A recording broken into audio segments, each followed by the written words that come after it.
আল্লাহ তাআলা কোরআনে বলেছেন লা তাকরাবুজ জিনা, জিনা করা তো দূরের কথা, কাছেও যেও না। আমি দুটো কথা বলতে চাই।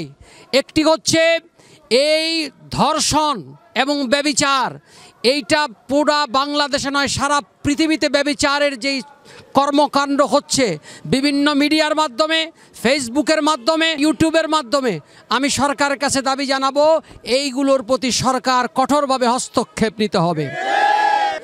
সর্বপ্রথম এই উপকরণগুলোকে বন্ধ করার আমি দাবি জানাচ্ছি। দ্বিতীয়ত হচ্ছে যে সমস্ত মা বোনরা যারা ধর্ষিতা হয়েছেন এদের পরিচয় সরকার বাহাদুর জানেন। মাননীয় প্রধানমন্ত্রী, আপনার প্রশাসন বাহানা করলে চলবে না।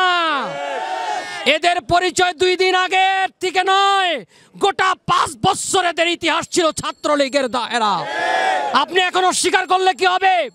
এই জন্য সূরাতুন নূরের মধ্যে আল্লাহ বলেছেন যে এদের বিচারের ব্যাপারে তুমি নরম হতে পারবে না, কঠোর হতে হবে। এটা আপনার দল হতে পারে, কিন্তু এটা জাতি এবং ধর্ম নিরপেক্ষ সব থেকে সবার হৃদয়কে রক্তক্ষণ করেছে। আপনি এদের ব্যাপারে কঠোর বিচার করেন, আল্লাহর কোরআন অনুযায়ী খোদার কসম আল্লাহর রহমত আপনার প্রতি আসবে। বিচারকের আসনে যিনি আছেন তিনি দয়া করে আপনি তাদের প্রতি বাহানা করবেন না, কোনো অবস্থাতে যেন তারা রেহাই না পায়।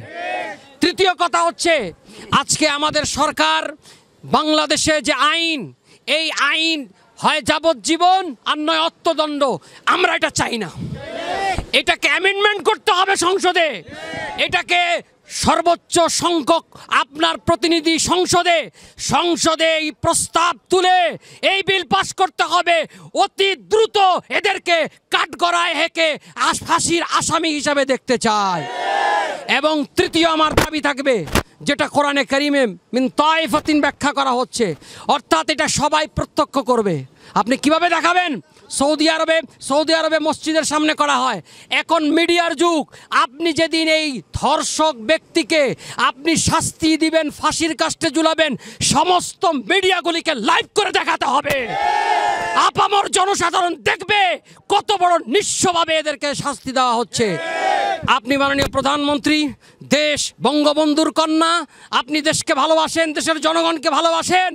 আপনার কাছে দাবি মিডিয়ার ব্যক্তিত্বরা, গোয়েন্দা ভাইয়েরা যে যেখানে আছেন আমাদের বক্তব্য পৌঁছান।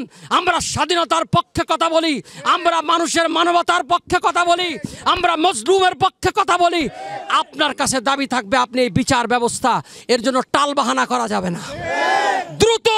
দ্রুত আইনে এদেরকে ফাঁসির কাস্টে ঝুলাইয়া দেশের মানুষের দুঃখ কষ্টের এই আবেদনকে আপনার পূরণ করতে হবে। আমরা যে নারী নির্যাতনের বিরুদ্ধে এই প্রেস ক্লাব সামনে দাঁড়িয়েছি, আমার দেশের প্রধানমন্ত্রী নারী, আমার দেশের প্রধানমন্ত্রী, কথা বলবেন, আমার দেশের প্রধানমন্ত্রী, আমার দেশের পার্লামেন্টের স্পিকার, আমার দেশের শিক্ষামন্ত্রী,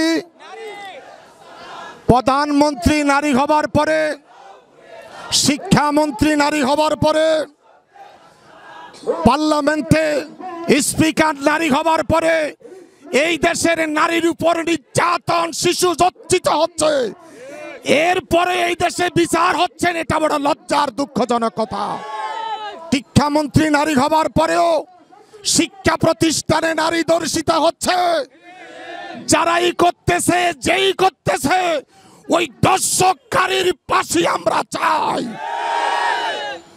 এই দেশে সুফিবাদ, এই দেশে আহলে সুন্নাত ওয়াল জামাতের লক্ষ কোটি জনতা রাস্তায় নেমেছে। এবার রাস্তায় বের হবে বলৎকারের বিরুদ্ধে, এবার রাস্তায় বের হবে শিশু নির্যাতনের বিরুদ্ধে। আমরা কোনোদিন তা মানতে পারি না।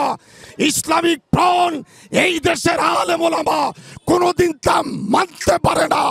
শিক্ষা প্রতিষ্ঠানে শিশু নির্যাতিত হবে, নারী ধর্ষিত হবে, শিক্ষা প্রতিষ্ঠানে বাচ্চারা বলাৎকার হবে।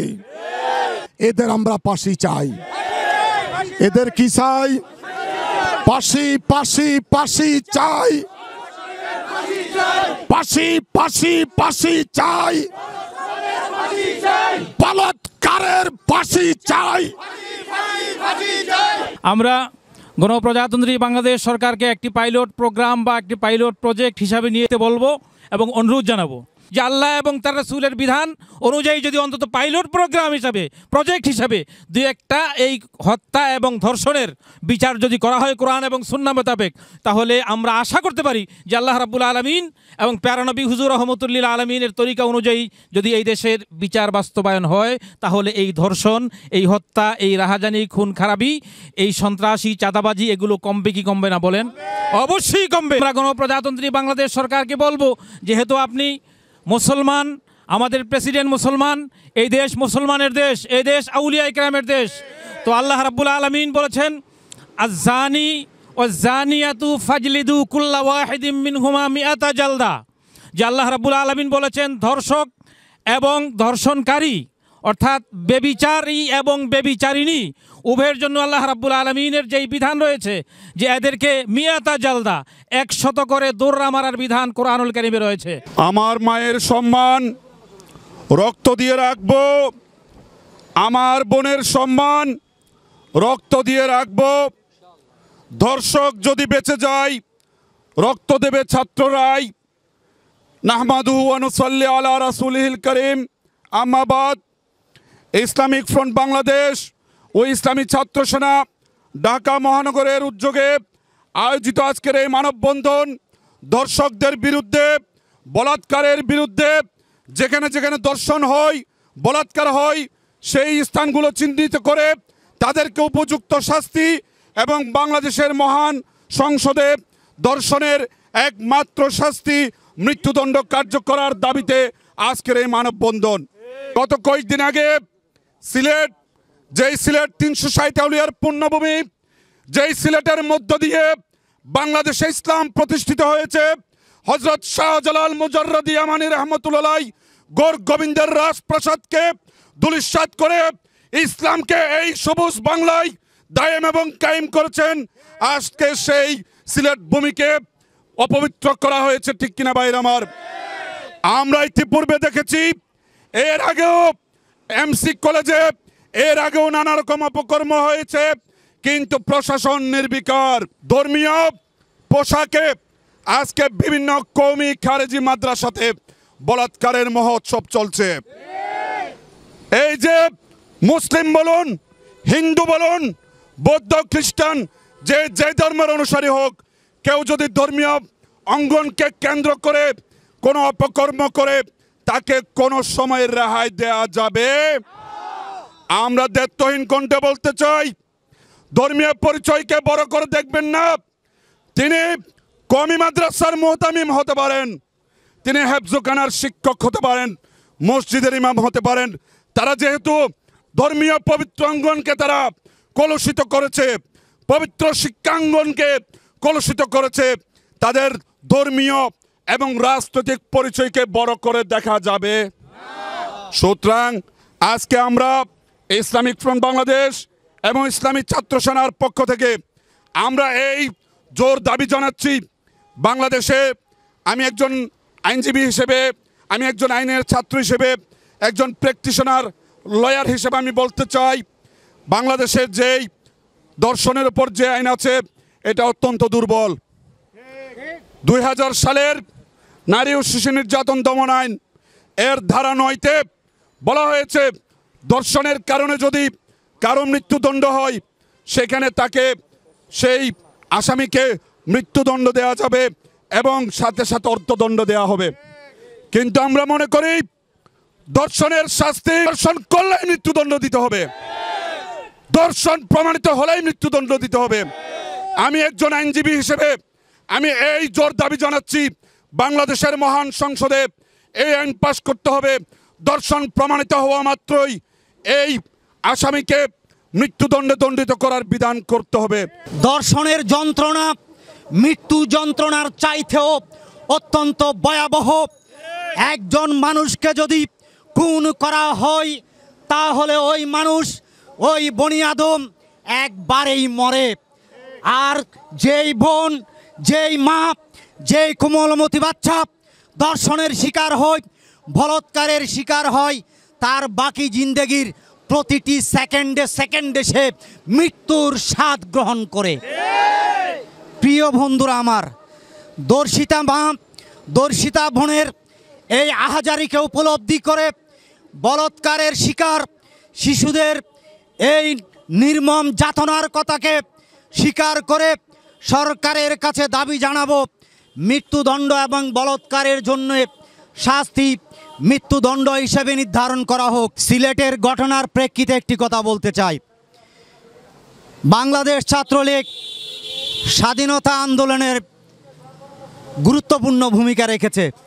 সেই সংগঠনের লেবাসে যদি দর্শনের কর্মীদের কাছে যদি মা বোন দর্শনের শিকার হয়, মুক্তিযোদ্ধারা যেভাবে বলেছে, আমি একজন মুক্তিযোদ্ধার সন্তান হিসেবে বলি, এই দেশের জন্যে মুক্তিযোদ্ধারা দেশ স্বাধীন করে নাই। প্রিয় বন্ধুরা আমার, সংগঠন, আমিও ওই সংগঠনের ছাত্রলীগের একজন কেন্দ্রীয় নেতা বলেছেন যে ছাত্রলীগের কোনো কর্মীরা দর্শন তো দূরের কথা, কোনো মা বোনের দিকে আর চোখে তাকাবেও না। আমি আমার ওই ভাইয়ের সাথে একমত পোষণ করতে চাই।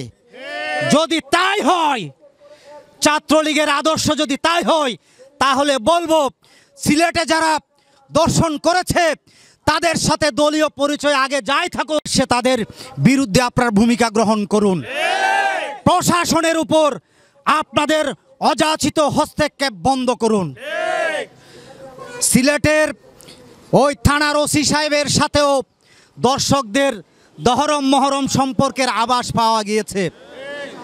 প্রিয় বন্ধুরা আমার, আমি বাংলাদেশের পুলিশ প্রশাসনের কাছে, বিশেষ করে বর্তমান আইজি সাহেবের কাছে আমার অনুরোধ থাকবে, বিকজ বর্তমান আইজি সাহেবকে একজন ট্যালেন্টেড অফিসার হিসাবে সবাই জানে।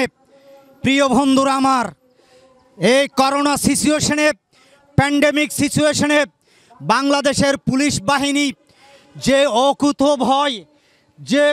অকুতোভয় ভূমিকা তারা পালন করেছে, তাদের এই সব ভূমিকাকে এবং ইয়াবা সন্ত্রাসের বিরুদ্ধে পুলিশ বাহিনী যে প্রশংসাময় ভূমিকা রেখেছে, পুলিশের এসব ভূমিকা আজ ওসি প্রদীপের মতো কিছু লোক এবং সিলেটের ওইসব ওসি, নারায়ণগঞ্জের ওসির মতো গুটি কয়েক পদভ্রষ্ট অফিসারের কারণে সমগ্র পুলিশ বাহিনীর সুনামকে, পুলিশ বাহিনীর সম্মানজনক স্থানকে আপনারা ধুলায় দূষরিত করবেন না। আমি সরকার বাহাদুরকে অনুরোধ করব যে না, আপনারা যেটা করছেন এদেশে ধর্মীয় অনুশাসন বাস্তবায়নের সুযোগ করে দিতে হবে। এদেশে মাদ্রাসা, মসজিদ, পীর মাশায়েখদের যে খানকাগুলো রয়েছে, ওই খানকাগুলোতে জনমানুষকে সম্পৃক্ত করতে হবে, সরকারি প্রশাসনকে খানকাগুলোতে সম্পৃক্ত করতে হবে। তবেই এদেশে ইসলামের প্রকৃত শিক্ষা নিজেদের মধ্যে বাস্তবায়নের মধ্য দিয়ে এমন একটি প্রজন্ম তৈরি হবে যারা বিশ্বাস করবে যে এদেশে ধর্ষণ এবং বলৎকারের বিরুদ্ধে একজন আউলিয়া কেরামের আদর্শ মদতপুষ্ট সুফিয়া কেরামদের তরিকতপন্থী একজন যুবকই যথেষ্ট হয়ে যাবে ইনশাআল্লাহ। তাই ইসলামী ছাত্র সেনা এদেশের 64 জেলায় কর্মসূচি দিয়েছে। এই কর্মসূচির অংশ হিসেবে দেশের আজকে নারায়ণগঞ্জ, চট্টগ্রাম সহ দেশের প্রত্যন্ত অঞ্চলে গতকালও কর্মসূচি বাস্তবায়ন হয়েছে। আমরা আগামী দিনেও কর্মসূচিতে মাঠে ময়দানে থাকব। আমাদের আজকের একটাই দাবি, সেটা হলো ধর্ষণ প্রমাণিত হলেই তাকে ফাঁসিতে ঝুলানো হবে। ঠিক